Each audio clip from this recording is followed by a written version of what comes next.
Hello friends, आज हम part 5 देखेंगे राजस्थान हिस्ट्री का। इससे पहले हमने 4 पार्ट कंप्लीट कर लिए हैं। ठीक है, आज हम 5th पार्ट देखेंगे।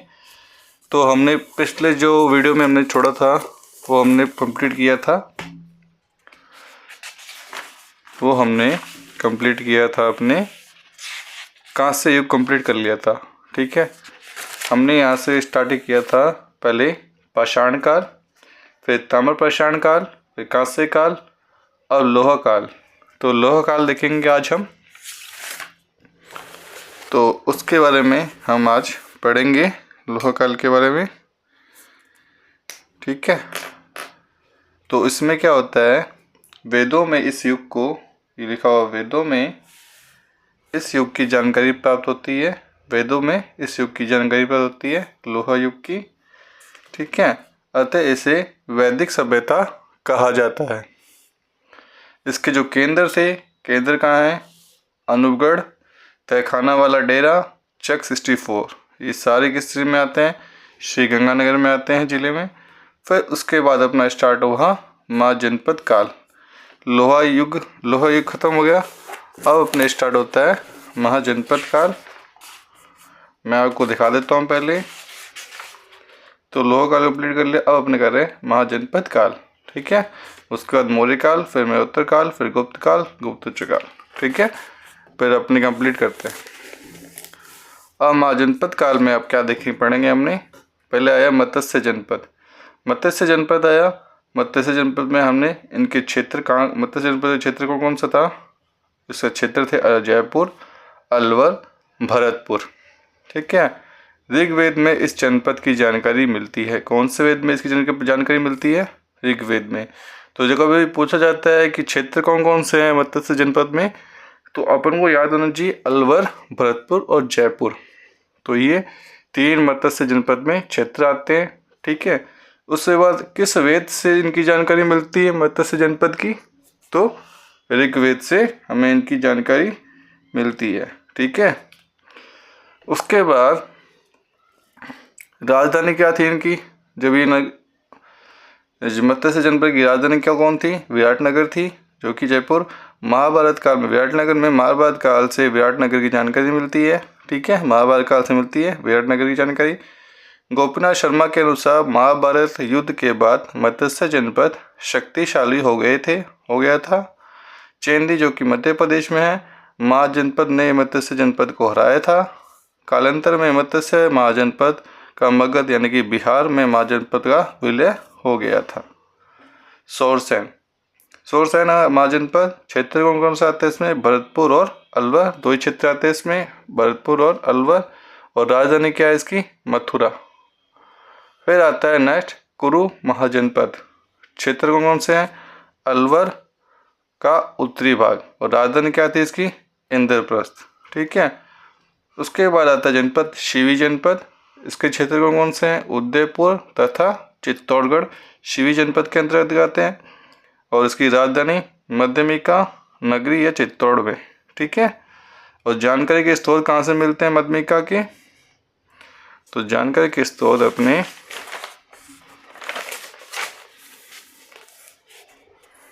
जानकारी के स्रोत पहला है अष्टाध्याय यानी पाणिनि, और महाभाष्य जिसे पतंजलि, ये दोनों संस्कृत भाषा में लिखे गए हैं।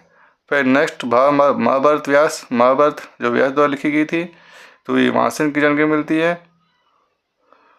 और बर्ली अभिलेख से इनकी जानकारी के स्रोत हमको मिलते हैं। ठीक है, शिवी जनपद के। ओके, नेक्स्ट अपने हैं मध्यमिका, एक बौद्ध, जैन तथा वैष्णव धर्मों का क्या था, केंद्र था। मध्यमिका एक बौद्ध, जैन तथा वैष्णव धर्मों का केंद्र था। ये राजस्थान का प्रथम उत्खनित स्थल था। उत्खननकर्ता कौन थे, D.R. भंडारकर और KB सौंदर्य राजन। कलायल ने मध्यमिका की खोज की थी। तो खोज किसने की थी, कलायल ने मध्यमिका की खोज की थी। साक्ष्य क्या क्या मिले थे, वैष्णव मंदिर मिले थे, गुप्तकालीन शिव मंदिर, चकदार कुएं। ठीक है, चकदार कुएं 8 सिक्के तथा शिवी जनपद के सिक्के। नेक्स्ट आता है बड़ली अभिलेख, ये 443 BC का है। 1912 ईस्वी में गौरीशंकर हीराचंद ओझा ने इसे बिलोट माता मंदिर से बड़ली अजमेर से प्राप्त किया था। ये राजस्थान का प्राचीनतम अभिलेख है। यह वीर निर्माण संवत 84 में लिखा गया था। इस अभिलेख के अनुसार मध्यमिका एक जैन केंद्र था। नेक्स्ट आता है मालव जनपद। अब मालव जनपद में क्षेत्र कौन कौन सा आता है? मालव में मालव का नाम सुनते हैं, मालपुरा एक आता है क्षेत्र जो होता है टोंक में, तो मालपुरा आप नाम सुना होगा। जैसे मालव जनपद आए तो क्षेत्र टोंक, और टोंक के पास ही क्या है? जयपुर। ठीक है। राजधानी क्या थी इसकी? नगर। टोंक नगर फोर्ट होगा टोंक में, जैसे में प्राचीन सिक्के प्राप्त थे तो इसकी ये राजधानी थी। उत्खननकर्ता कृष्णदेव, साक्ष्य मिले अपने महिषासुरमर्दिनी की मूर्ति मिली है यहाँ पे। ठीक है। इस जनपद की सभ्यता को खेड़ा सभ्यता कहा जाता है। इस सभ्यता को खेड़ा सभ्यता कहा जाता है, मत्स्य जनपद को। ठीक है। हमें इस जनपद से सर्वाधिक सिक्के प्राप्त हुए हैं। कहाँ से? नगर फोर्ट से। ओके, चलें अब आगे अपने। तो नेक्स्ट है अपने इसी के अंदर एक और लाइन अपने ऐड करेंगे इसमें।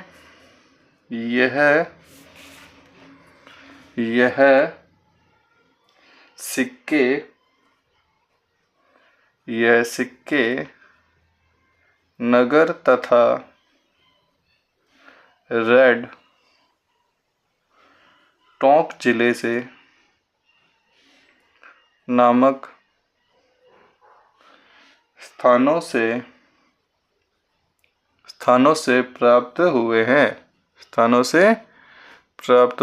जो मैंने आपको पहले बताई थी, रेड टोंक से, नगर फोर्ट से हमें गुप्त सिक्के प्राप्त हुए हैं, प्राचीन सिक्के। ठीक है।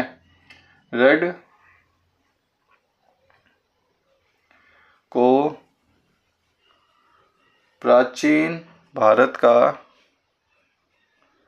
क्या कहते हैं? टाटा नगर कहते हैं। प्राचीन भारत का टाटा नगर कहा जाता है। किसको? रेड, जो कि कहाँ पे है? टोंक में स्थित है। केदारनाथपुरी ने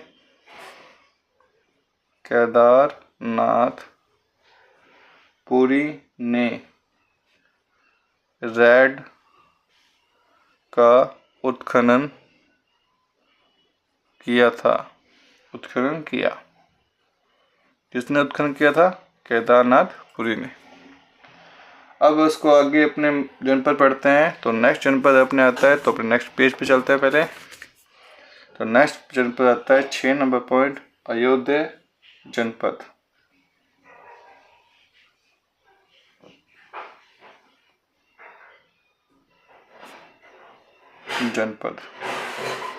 अब हम इनके बारे में पढ़ेंगे। अयोध्या जनपद, तो ये पहले ये क्षेत्र कहाँ से है? अयोध्या जनपद के क्षेत्र है श्री गंगानगर और तथा हनुमानगढ़ के आसपास के क्षेत्र को अयोध्या जनपद कहलाते थे। ठीक है। तो ये क्षेत्र अयोध्या जनपद का कभी क्षेत्र पूछे तो श्री गंगानगर और हनुमानगढ़। ठीक है। उसके बाद इन्होंने कुषाण की शक्ति को रोका था। इस जनपद ने किसी शक्ति को रोका था? कुषाणों की शक्तियों को रोका था। तो अपने इसमें लाइन ऐड करेंगे। इन्होंने कुषाणों की शक्ति को रोका था। ठीक है। यह जानकारी शक राजा कौन थे? रुद्रदामन गुजरात के शासक थे। के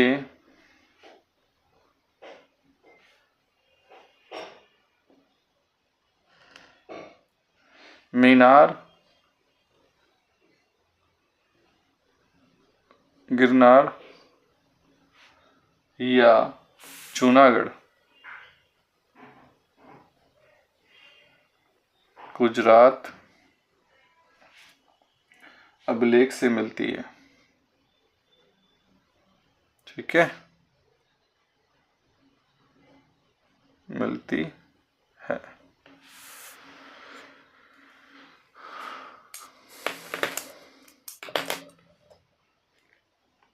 इस अभिलेख के अनुसार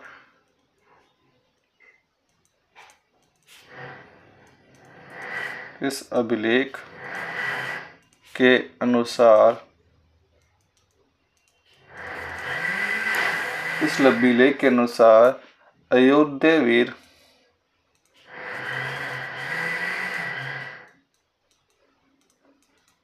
वीर की उपाधि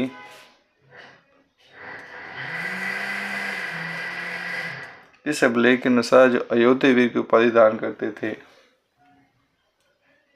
अयोध्या वीर की उपाधि धारण करते थे।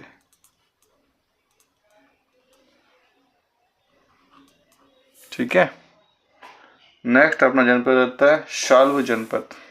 तो 7 नंबर पॉइंट डालेंगे यहाँ पे। अब लिखेंगे अपने शाल्व जनपद। शाल्व जनपद, इसके क्षेत्र पहले लिखेंगे। तो क्षेत्र है शाल्व जनपद का अलवर। अलवर इसका क्षेत्र है। इस जनपद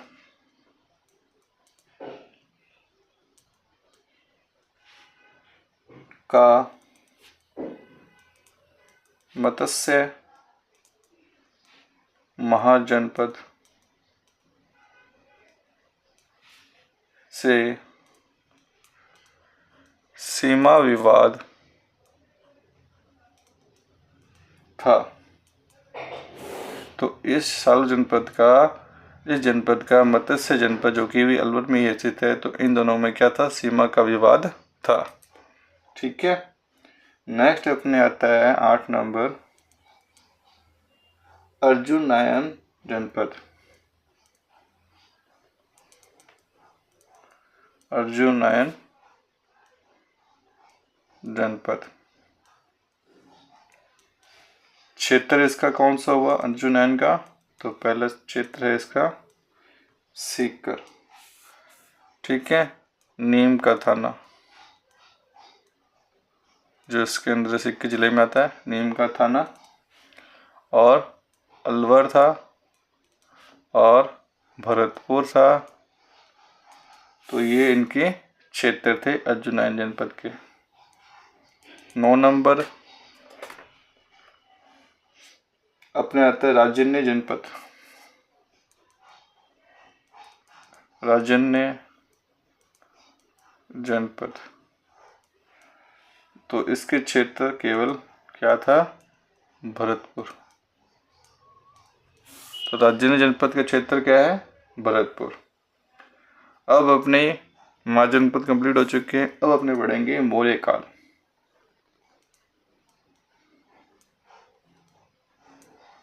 मौर्य काल, मौर्य काल के बारे में पढ़ेंगे। तो सबसे पहला इसका आता है मौर्य काल का केंद्र।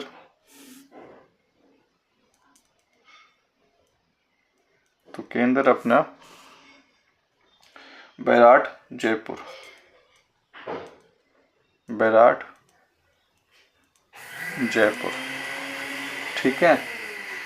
यहाँ से अशोक के 2 अभिलेख प्राप्त होते हैं। बैराट से हमें अशोक के 2 अभिलेख प्राप्त होते हैं। तो यहाँ से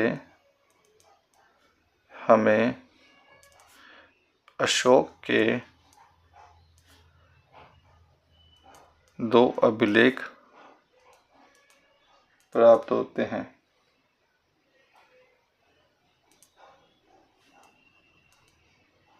प्राप्त होते हैं। ठीक है। पहला 1837 ईस्वी में कैप्टन बर्ट को बीजक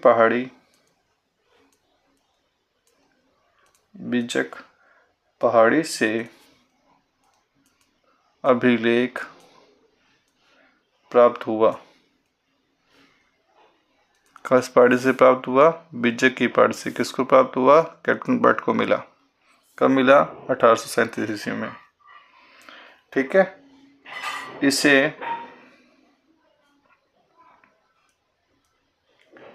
भाब्रू अभिलेख भी कहते हैं। कौन सा अभिलेख मिला? भाब्रू अभिलेख भी कहते हैं।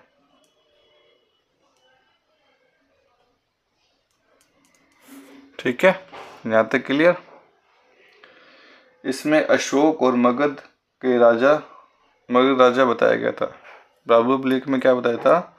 अशोक को मगध का राजा बताया गया था। तो इसमें लिखेंगे, इसमें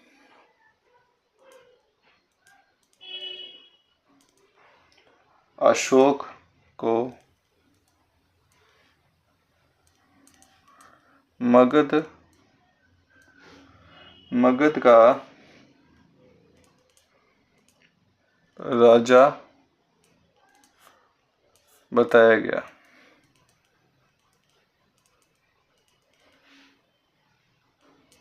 ठीक है।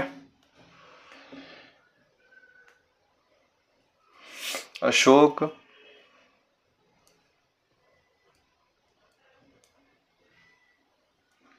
बुद्ध संघ एवं धम्म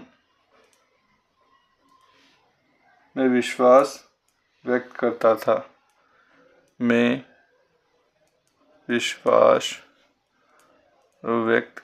था। ठीक है। नेक्स्ट अपने आता है 20 में पॉइंट लिखेंगे।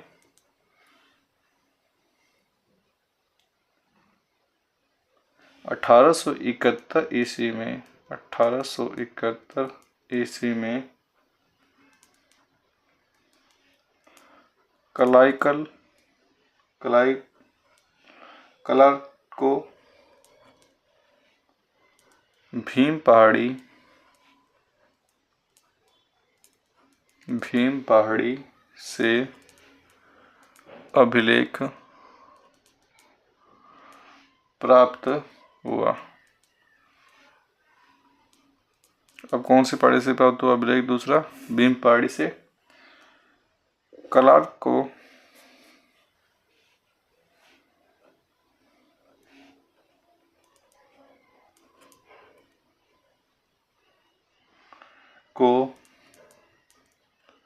राजस्थान में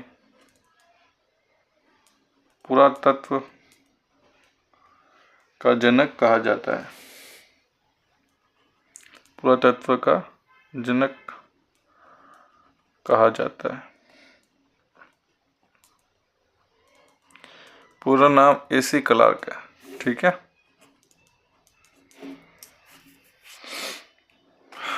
चीनी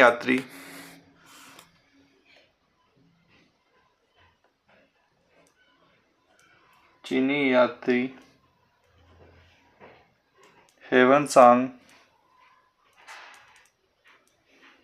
ने बैराट की यात्रा की। इसने बैराट को पीलो या तोलो कहा।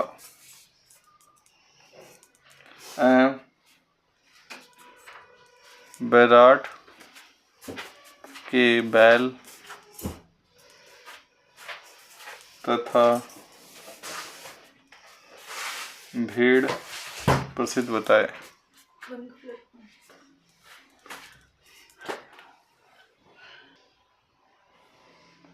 चीनी यात्री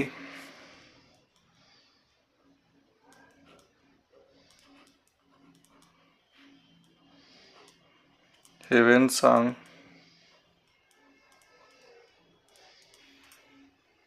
के अनुसार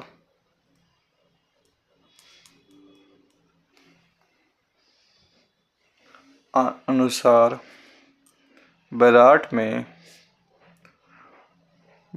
में 8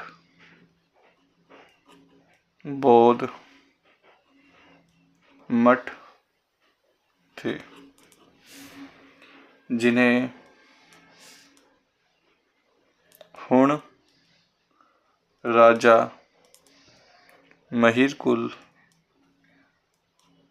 महिरकुल ने तोड़ दिया था।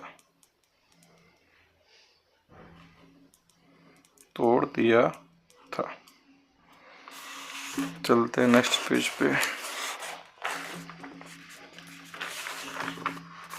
बेराट से शैल चित्र प्राप्त हुए। तो हमें बेराट से शैल चित्र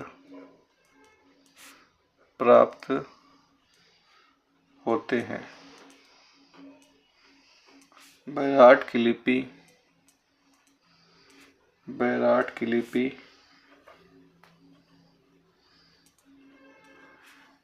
को शंख लिपि कहा जाता है। बेराट की लिपि को क्या कहता है? शंख लिपि कहा जाता है।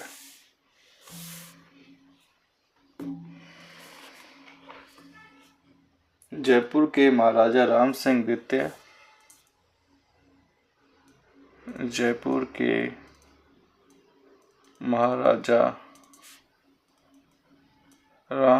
द्वितीय के शासनकाल में बेराट का उत्खनन करवाया गया। तो राम सिंह द्वितीय के शासनकाल में बेराट सभ्यता का उत्खनन कराया गया। इस समय यहाँ से सोने की संदूक प्राप्त हुई थी।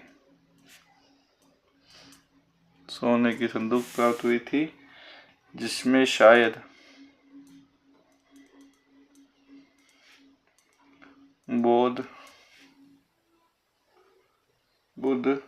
बुद्ध के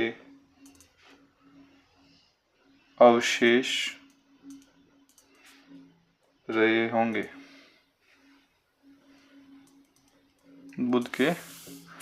भगवान बुद्ध के अवशेष रहे होंगे।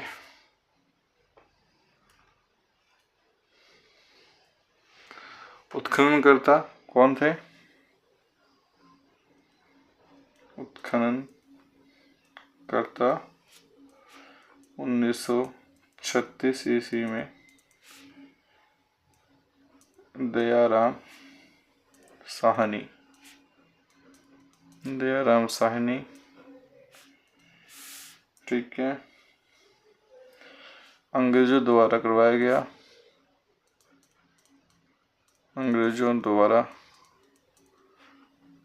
गया। ठीक है।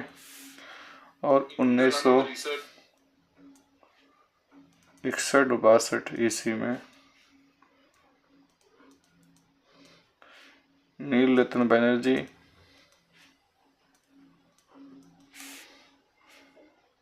व कैलाश नाथ दीक्षित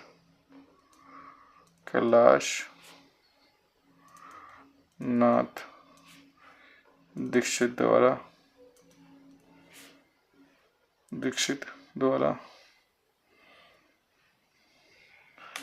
भारत सरकार द्वारा कराया गया। भारत सरकार द्वारा करवाया गया।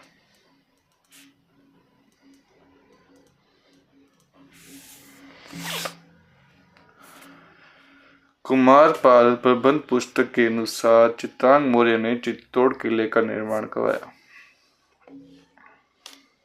कुमारपाल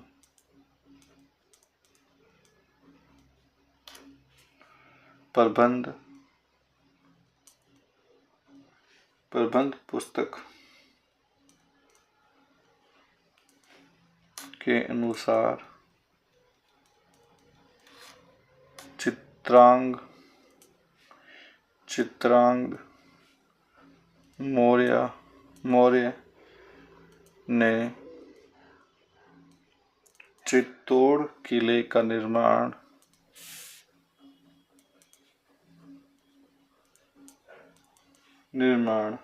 करवाया था। अतः इसे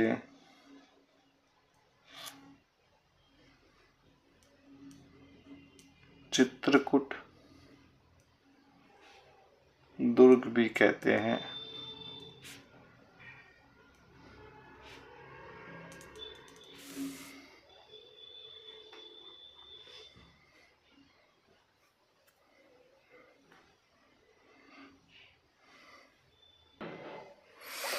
अब इसी के अंदर नेक्स्ट आता है मानसरोवर अभिलेख।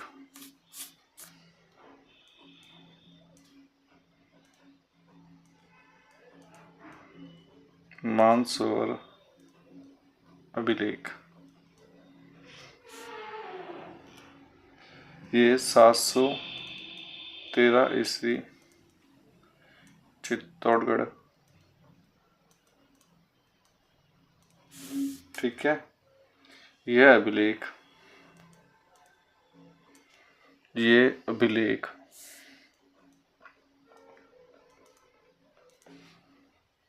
कर्नल जेम्स टोड को प्राप्त हुआ।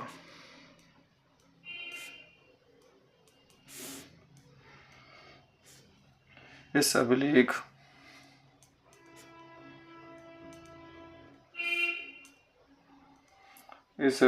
से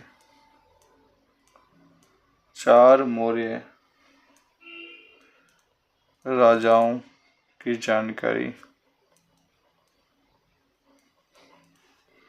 मिलती है,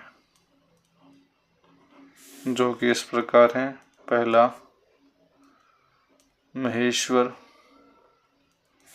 2 नंबर भीम, 3 नंबर भोज,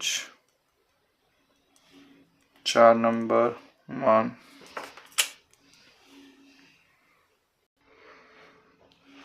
नेक्स्ट अभिलेख आता है कणसवा शिवालय अभिलेख। क से कणसवा, क से कोटा। कहाँ से प्राप्त हुआ? ये कोटा से अभिलेख है। कब का है ये? 738 ईस्वी का।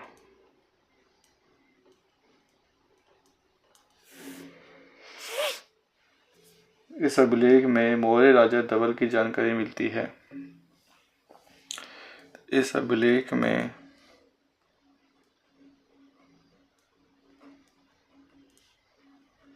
मौर्य राजा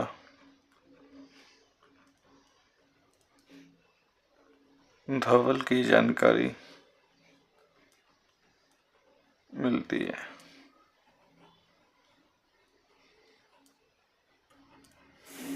ठीक है। ये राजस्थान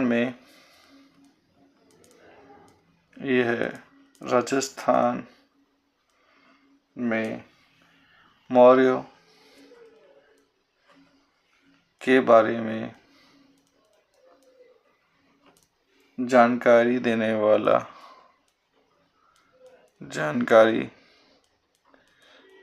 वाला अंतिम अभिलेख है। अंतिम अभिलेख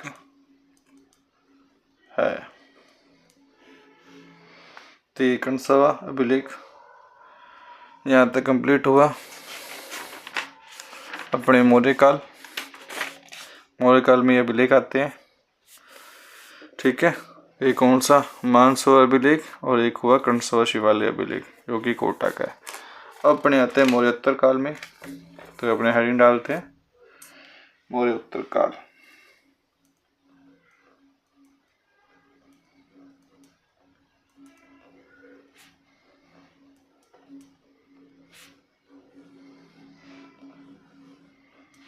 अब इसके बारे में हम पढ़ेंगे। आप साथ साथ नोट्स बनाते जाएं। हिंदू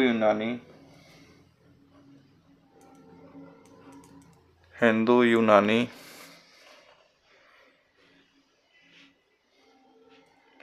राजा मिनांडर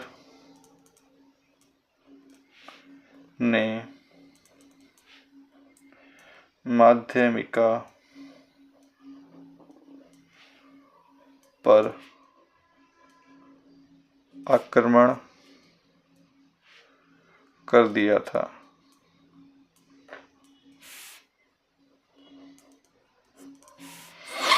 यह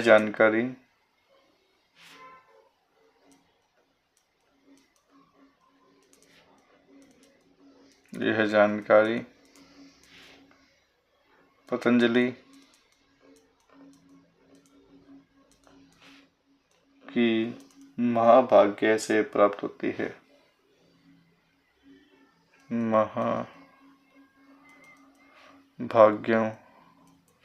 से प्राप्त होती है।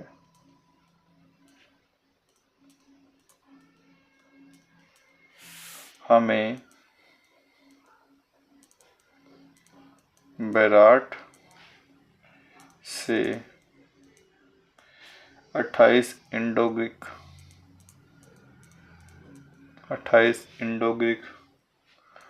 और 16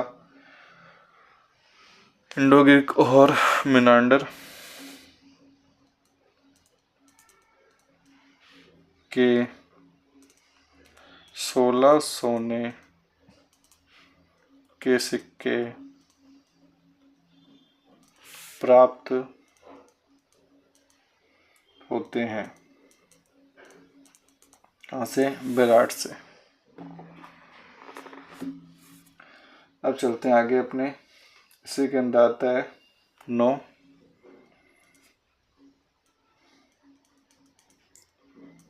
जो कि भरतपुर का है।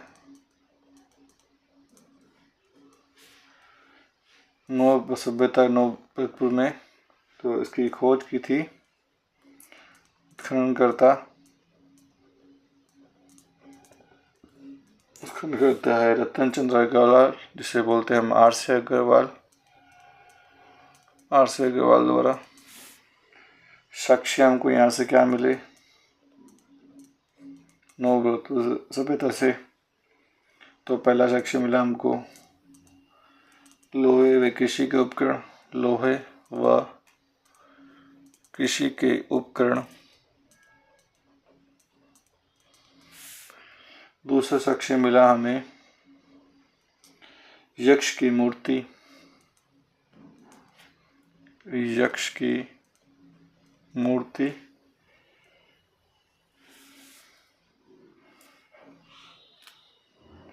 तीसरा साक्ष्य मिला हमें कुषाण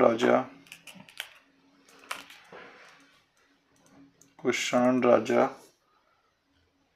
हुविष्क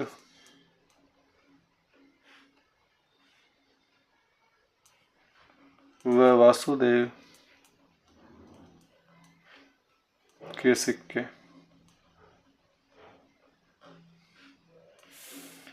नेक्स्ट साक्ष्य मिला चक्रधर कुएं।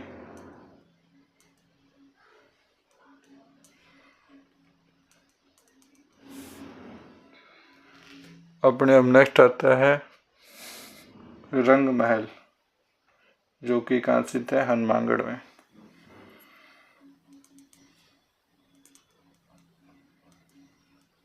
रंग महल जो कहाँ पे है, हनुमानगढ़ में।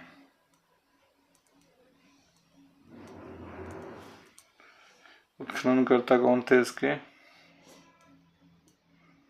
तो उत्खननकर्ता थे इसके डॉक्टर हेनरिक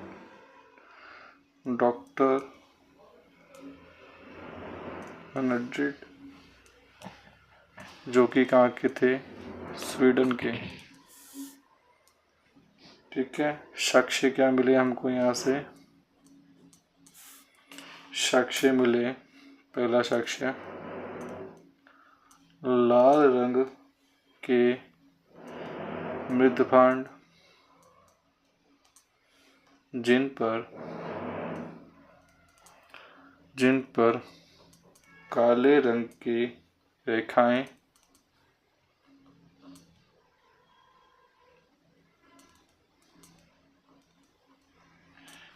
चित्रित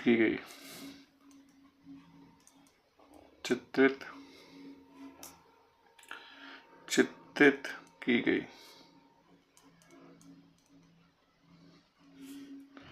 दूसरा साक्ष्य मिला हमें चावल।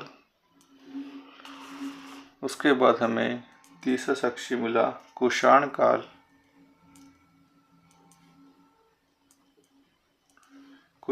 काल की गुरु शिष्य की मूर्ति प्राप्त हुई। गुरु शिष्य की मूर्ति प्राप्त हुई। नेक्स्ट हमें साक्ष्य मिला मिट्टी के खिलौना गाड़ी। मिट्टी की खिलौना गाड़ी। ये हमें मौर्योत्तर काल पढ़ लिया। अब हम पढ़ेंगे नेक्स्ट गुप्त काल।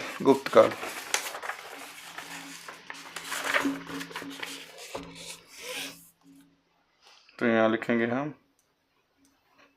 गुप्त काल। गुप्त काल में पहला आता है बयाना, जो कि कहाँ पे है, भरतपुर में स्थित है। यहाँ समुद्रगुप्त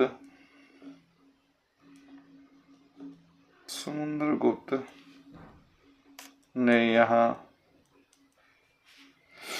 पर विजय स्तंभ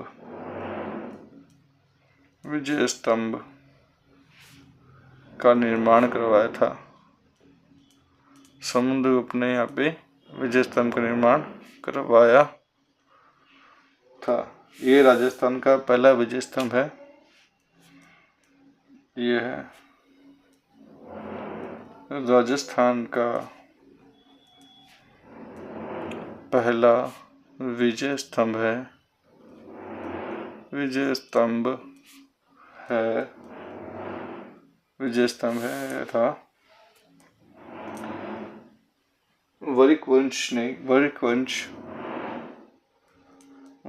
वंश के विष्णुवर्धन ने यहाँ पर भीमलाट, जो क्या बोलते हैं इसको, स्तंभ बोलते हैं इसको, का निर्माण करवाया।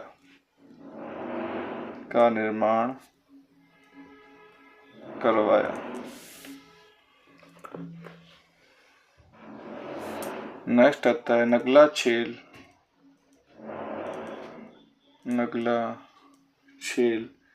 जो कहाँ पे है, भरतपुर में। मोरली, जयपुर, अहेड़ा, अजमेर, रेड व सोयला,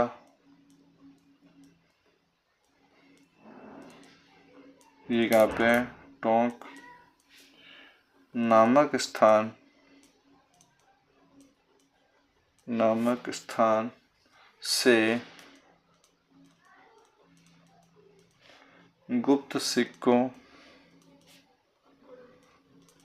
सिक्कों के ढेर प्राप्त हुए, ढेर प्राप्त हुए।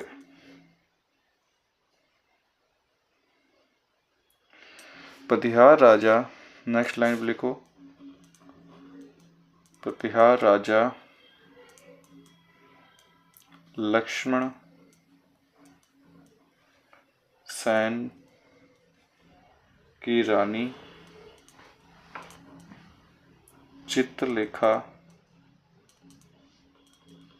ने यहाँ पर उषा मंदिर,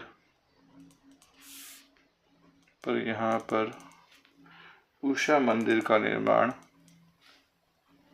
करवाया।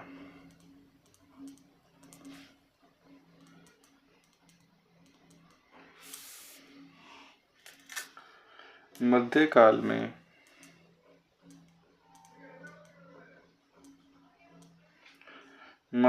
में बयाना परिस्थिति, बयाना नील की खेती, बयाना में नील की खेती के लिए प्रसिद्ध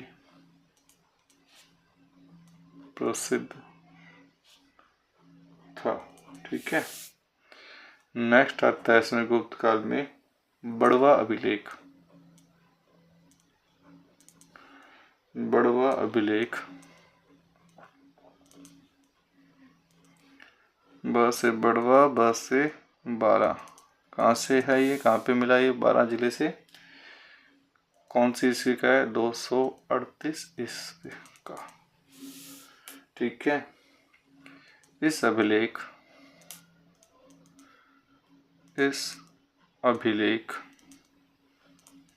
से मोखरी वंश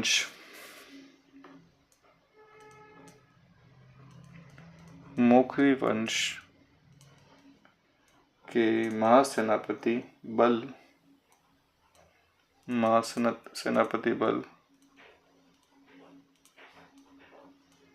बल की जानकारी मिलती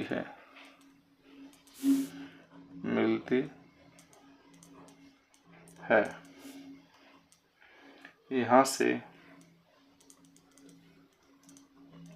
4 स्तंभ प्राप्त हुए हैं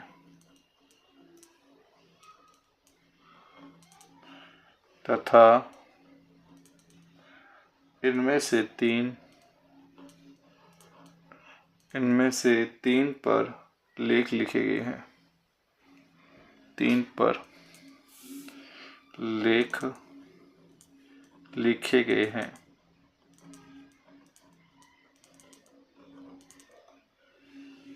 ठीक है, नेक्स्ट आता है अपने बारडोली। 3 नंबर,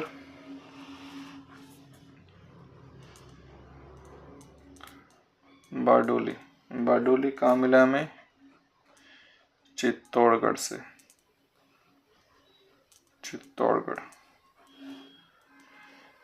हुण राजा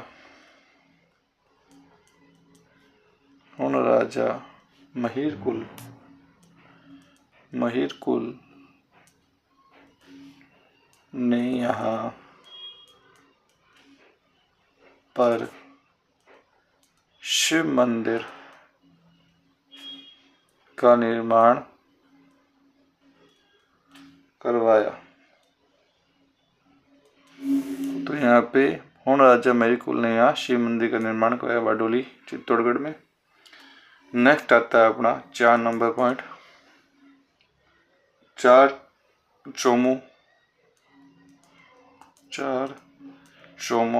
चौमुआ, ये कहाँ पे है, कोटा में है। यहाँ पर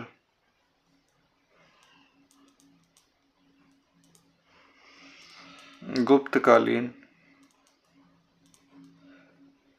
गुप्तकालीन शिव मंदिर गुप्तकालीन शिव मंदिर का निर्माण करवाया।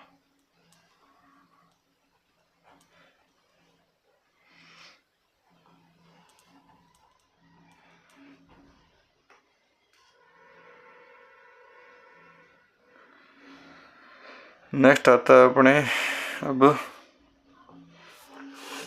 गुप्तकाल कंप्लीट। अब आता है गुप्तोत्तर काल या इसे राजपूत काल या फिर त्रिपक्षीय संघर्ष का काल। ठीक है, यह पूर्व मध्यकाल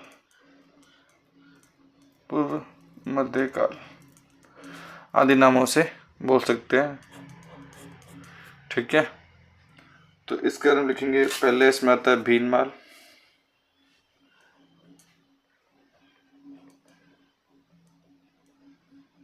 भीनमाल जो कि कहाँ पे है, जालोर में। अब देखो, यह है भीनमाल, यह है चावड़ा राजपूतों की राजधानी थी।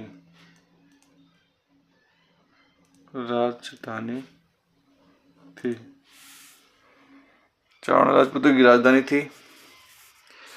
चावड़ा राजाओं ने कवि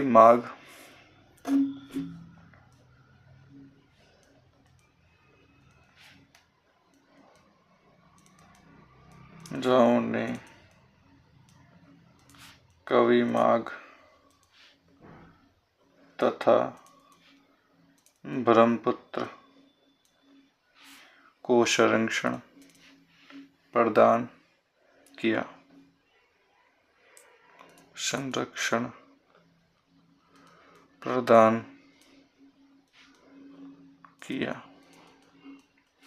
ये दोनों भीनमाल से संबंधित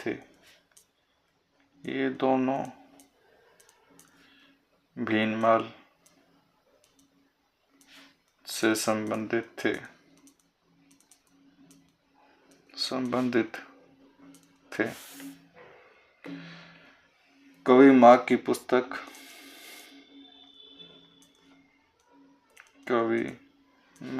पुस्तक कौन कौन सी है? तो पुस्तक शिशुपाल वध,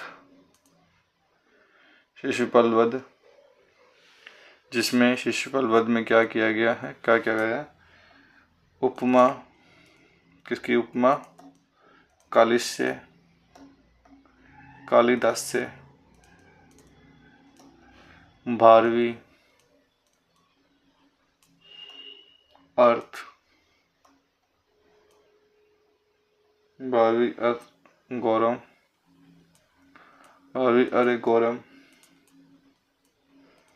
गौरम पद ललित्य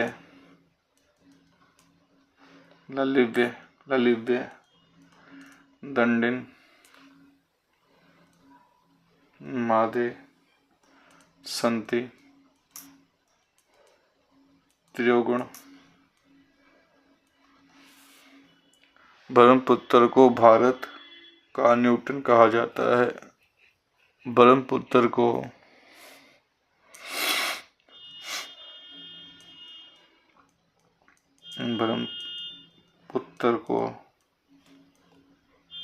भारत का न्यूटन कहा जाता है। ब्रह्मपुत्र की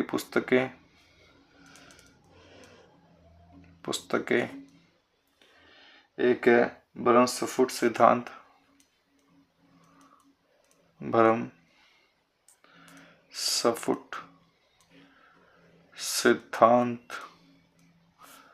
दूसरी है खंडगादक, खंड खादक। चावड़ राजाओं के शासनकाल में नेक्स्ट से चावड़ा राजाओं के शासनकाल में हेमंत सांग ने भीनमाल की यात्रा की थी तथा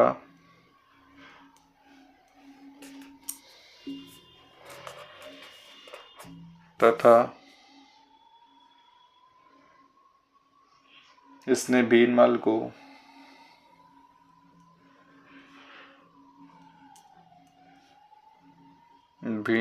को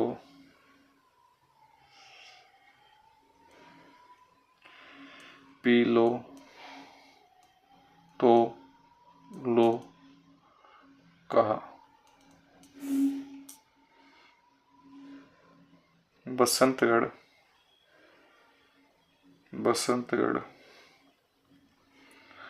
अभिलेख सिरोही में है जो बसंतगढ़ सिरोही अभिलेख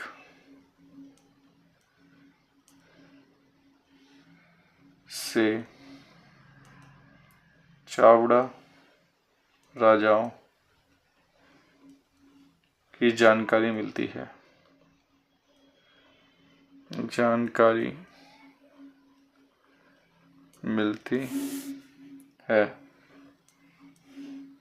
भीनमाल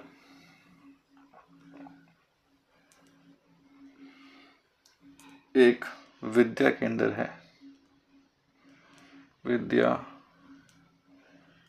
केंद्र था। कालांतर में प्रतिहारों ने भीनमाल पर अधिकार कर लिया।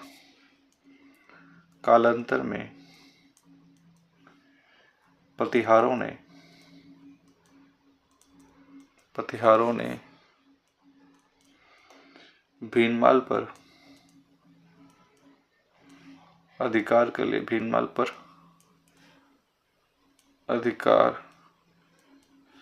कर लिया था।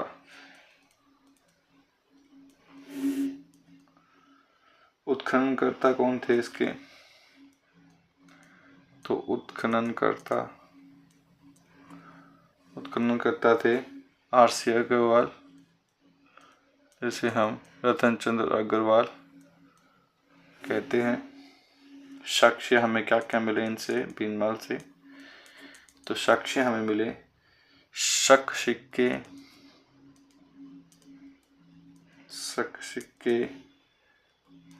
रोमन एम्फोरा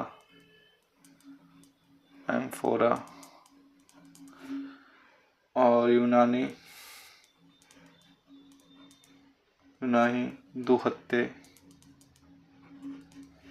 दुहत्ते सुराही।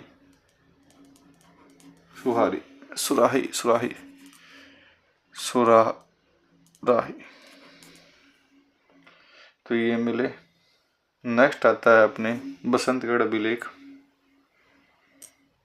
2 नंबर। बसंतगढ़ अभिलेख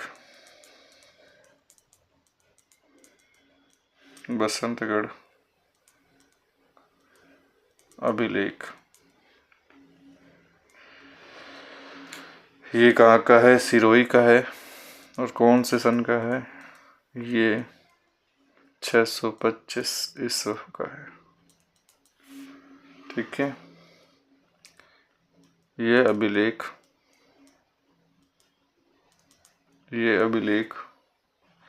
कहाँ से प्राप्त हुआ है? खिमेर माता मंदिर से प्राप्त हुआ है।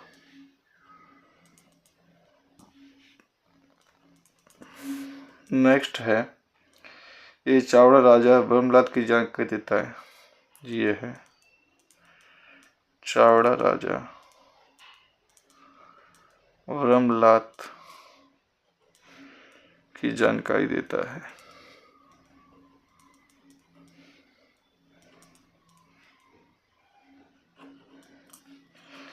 यह अभिलेख प्रशासनिक, यह अभिलेख प्रशासनिक व्यवस्था सामंती व्यवस्था की जानकारी देता है, जानकारी देता है। नेक्स्ट पेज पे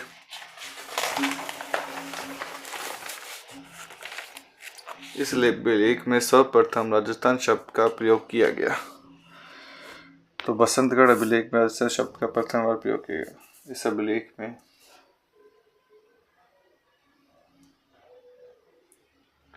इस अभिलेख में सर्वप्रथम राजस्थान शब्द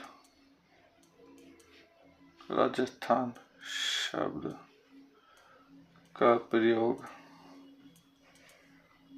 किया गया है।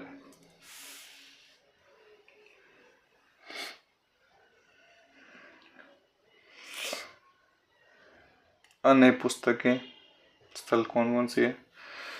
अन्य पुरातात्विक स्थल है, देखो अन्य पुरातात्विक स्थल, अन्य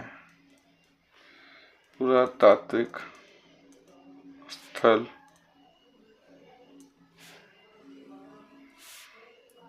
गणेश्वर जो कहाँ के हैं? नीम का थाना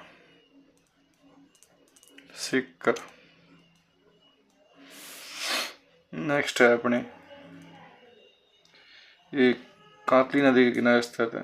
यह है कांतली नदी के किनारे स्थित है, कांतली नदी के किनारे स्थित है। ये सभ्यता के किनारे स्थित है ये सभ्यता, गणेश्वर सभ्यता। ठीक है।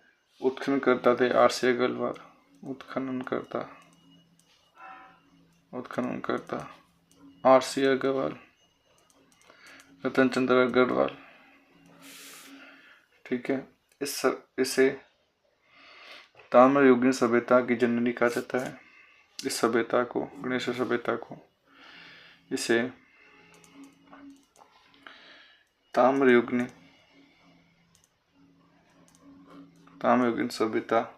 सभ्यताओं की जननी कहा जाता है। सभ्यताओं की जननी कहा जाता है।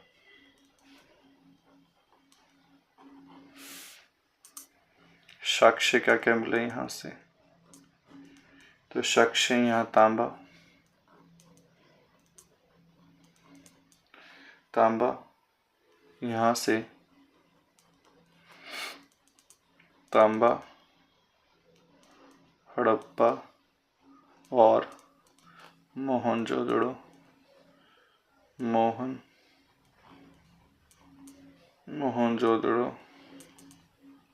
भेजा जाता था।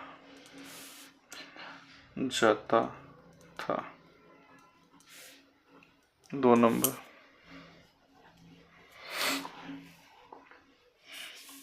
पत्थर का बांध बाढ़ से बचाव के लिए बनाया था, बाढ़ से बचाव के लिए। नेक्स्ट साक्ष्य इसमें मिले काले व नीले अमृत कांड।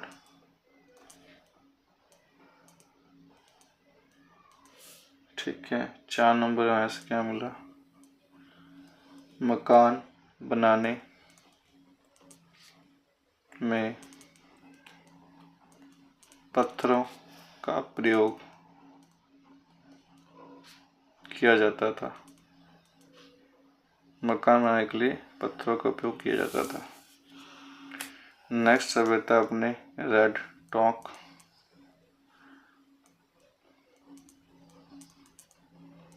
नेक्स्ट सभ्यता रेड टॉक। उत्खननकर्ता कौन थे इसके? तो उत्खननकर्ता थे केदारनाथपुरी।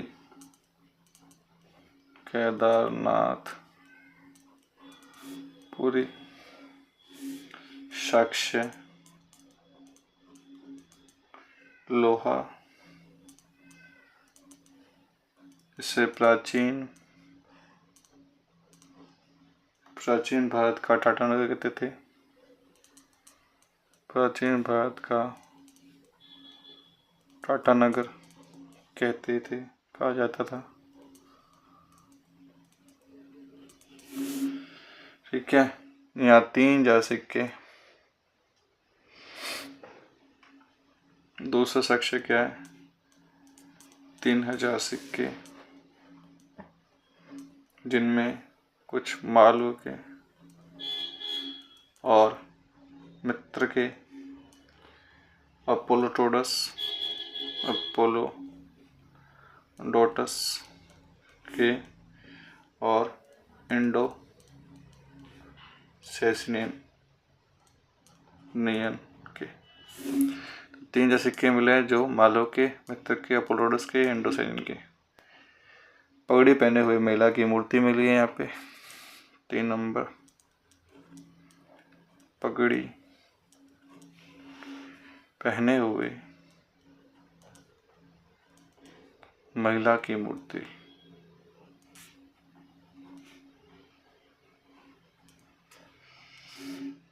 मातृ देवी की मूर्ति 4 नंबर, मातृ देवी की मूर्ति।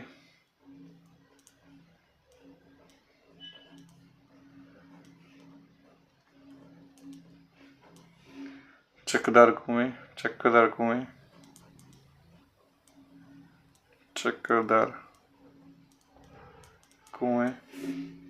ठीक है। नेक्स्ट सभ्यता है सोनारी।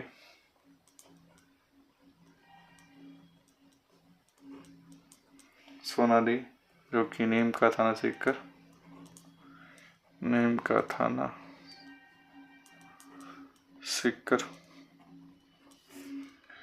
यह भी कांतली नदी किनारे स्थित है। यह है कांतली नदी के किनारे स्थित है ये सभ्यता।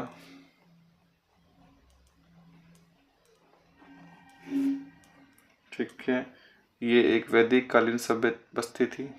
यह एक वैदिक कालीन बस्ती थी।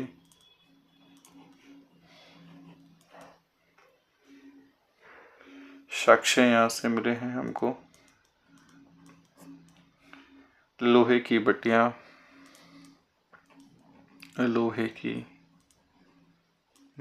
मिली हैं। भारत में प्राचीनतम भट्टियाँ ये भारत में प्राचीनतम। ठीक है, नेक्स्ट यहाँ से हमें चावल और उसके बाद हमें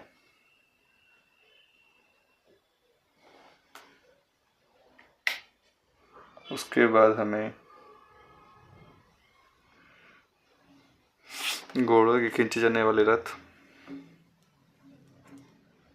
घोड़ों को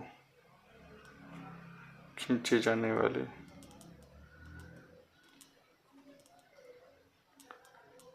रथ और हमें शंख की चूड़ियाँ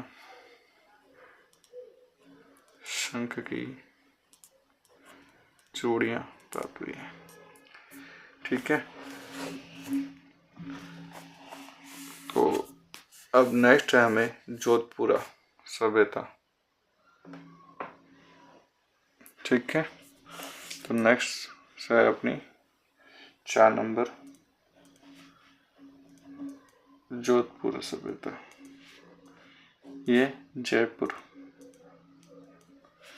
जयपुर के साबी नदी किनारे स्थित है। साबी नदी के किनारे स्थित है।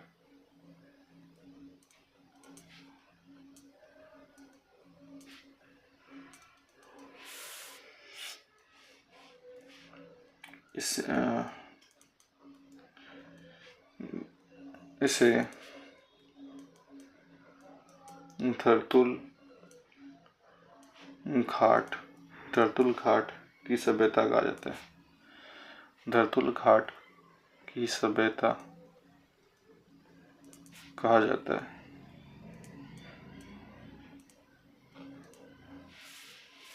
साक्ष्य यहाँ से मिले हमको। लोहा,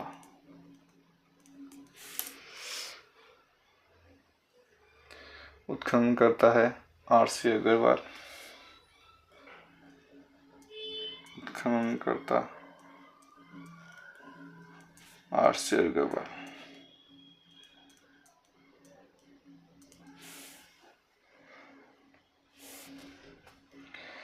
नेक्स्ट है 5 नंबर अपने बरौर।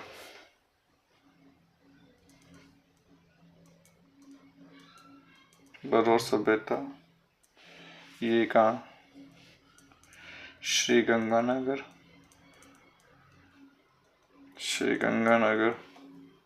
में प्राचीन सरस्वती नदी, जिसे गंगा नदी बोलते हैं, प्राचीन सरस्वती नदी के किनारे स्थित है।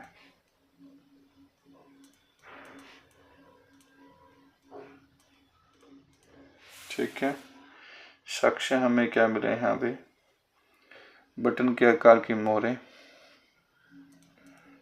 तो साक्ष्य मिले हमें बटन के आकार की मोहर। तो पहला साक्ष्य मिला। दूसरा साक्ष्य मिला 8/4 लाजवृत मन के प्राप्त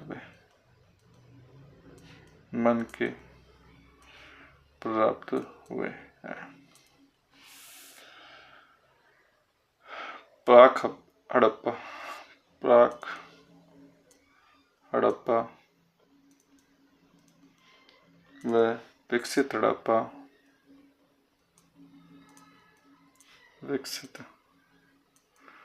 हड़प्पा के अवशेष।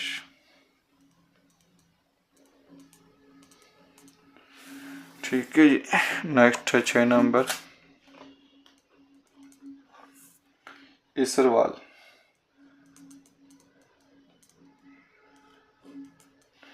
ये है उदयपुर का। ठीक है। ये है प्राचीन काल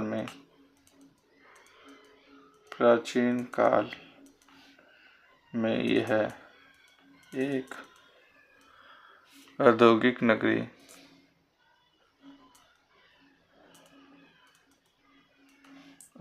नगरी कहा जाता है।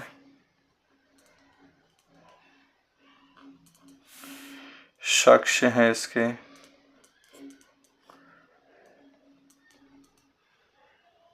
साक्ष्य जो मिले हमें, लोहा मिला है हमें साक्ष्य। 7 नंबर कुराड़ा।